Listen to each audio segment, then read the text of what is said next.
Because this 20th anniversary of 9/11 falls on Saturday, I asked Kieran Mahoney, a native New Yorker and father of 2 Jesuit graduates and 1 current student, Junior Hayden, to recall for us today, now 20 years removed, in a spirit of remembrance, the events and the atmosphere in New York City on September 11th, 2001. Mr. Mahoney is CEO of Mercury Public Affairs. He's one of the nation's leading political and public affairs strategists, working for decades in New York politics before moving to Tampa 13 years ago and broadening his counsel to an even wider variety of political and business clients throughout the country and abroad. Mr. Mahoney was a chief advisor to New York Governor George Pataki at the time of the terrorist strikes on 9/11. And he himself, along with so many New Yorkers, lost family and friends in the Twin Towers that day. Please join me in welcoming Mr. Kieran Mahoney.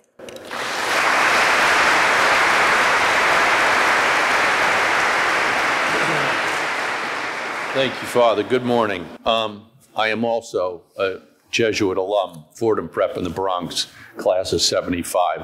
I met a teacher here from same school, class of 76. Many of you have flown into Washington, D.C. You come down the Potomac, you fly over Key Bridge. The White House is on your left, the Pentagon is on your right. It's a beautiful trip. What you probably don't know is that 5 minutes before that, you entered into one of the most restricted flight zones in the United States of America.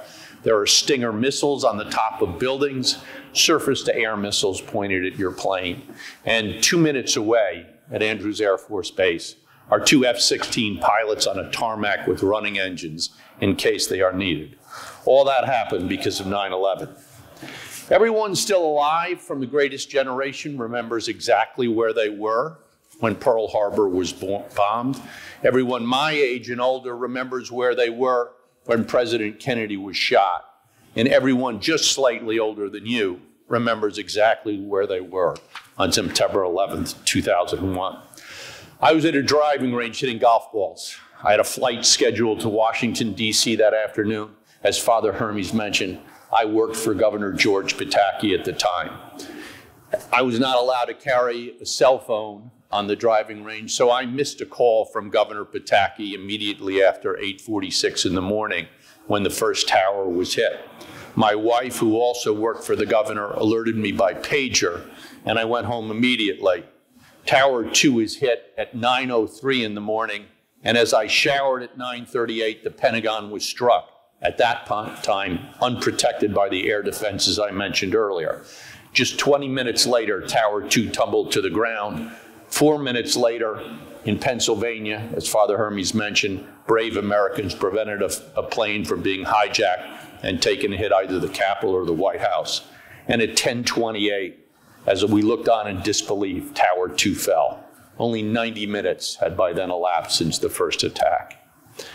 AT&T used to be the monopoly telephone provider in America. One company, one size fits all, very big company. 2 years after 9/11, I went with Governor George Pataki to visit their headquarters in Basking Ridge, New Jersey, where they have a wall, a football field wide, 60 feet tall, that depicts the entire phone system in the United States of America. It's computer driven, so it can show what happens when and where. They showed us the busiest day of the year, Mother's Day, phones, the board lit up. Then they showed us what happened on 9/11.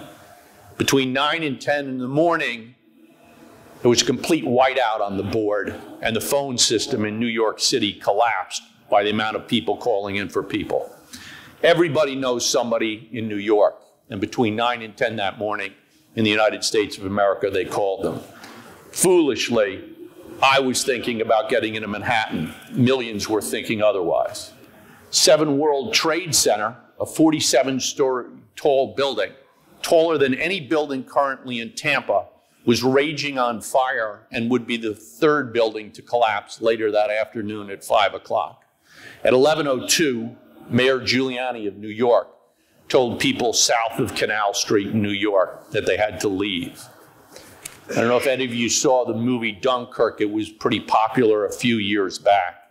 It depicts 338,000 people in World War II being plucked from the Nazis from the shore of the English Channel by volunteer boaters, primarily from England. There were 1.5 million people working in the south end of Manhattan when the Twin Towers went down. And they had 500,000 people evacuated that day by boat from volunteers who saw what was happening and heeded a call of the Coast Guard. And another 1 million people had to leave on foot. If everybody in the US knew somebody in New York, everybody in New York knew somebody who worked at the World Trade Center, tens of thousands of people there. I knew many people who worked at the World Trade Center. 2 of them were my family members. John Curley, my brother-in-law, generally got to work at 8:30, about 15 minutes before the first plane hit. We did not hear from him all day, but as it turned out, he had fortuitously missed his train in the morning and arrived in the basement of the World Trade Center right as the first plane hit. He walked to the Jersey shore, boated over to New Jersey, and his cell phone started working when he got there, and later that day we realized he had lived. My cousin Amy O'Doherty worked at Cantor Fitzgerald, a few floors above where the first plane hit. She called her mom, who was a teacher and couldn't take the call, but left a voicemail saying that she was all right. And like millions of New Yorkers, we spent the entire day wondering what had happened, but we were certain that Amy had made it because of that voicemail. Unfortunately, while we spent the day thinking the best, the worst had occurred. My wife and I are going to New York this weekend to honor the memory of my cousin Amy, who died. Her sister Maura and her mother, my Aunt Jerry, will be there. Her daughter will be there, named Amy, of whom I'm proud to be the godfather. The following weeks after that occurred were surreal. There were no cars in Manhattan, only police and army vehicles. My wife, who worked for the governor, attended funerals every day for police and firemen, first responders, friends, and family. Bomb scares occurred regularly. My office was emptied 5 times in one day because we were across the street from Grand Central Station. And months later, when we finally did polling again for the governor, we asked if people knew someone who died, and 49% of the people in a city of 8 million personally knew someone who died that day. 9/11 was horrible. 2,996 people died. 2 wars were fought by the United States in its aftermath, and 1 just ended. It is the worst terrorist attack in human history. C.S. Lewis published a book called The Screwtape Letters in 1942. It's advice from a senior demon named Screwtape, who is in service to the devil, to a junior tempter he is training named Wormwood. Among the mistakes the junior tempter makes is to celebrate the outbreak of war.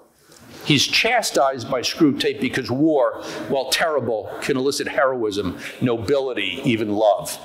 When I think of New York on that horrible day, I mostly think of Amy, but I also think of those who ran into the building to save the lives of others. And I think of the people in the streets in the weeks after cheering the first responders as they went by. On October 2nd, 2001, I finally got to take my flight to Washington, D.C. I was on the first plane that took off from LaGuardia Airport and landed at National Airport, which is newly reopened. When I was asked by Father Hermes to write these remarks, I went and looked up the day, certain it had been months between September 11th and when they reopened the airport. But it was only weeks. There was just so much life and history crammed into that brief period of time. When I took that flight, normally the most crowded flight of the day, the 8 a.m. shuttle, there were 3 people on the plane.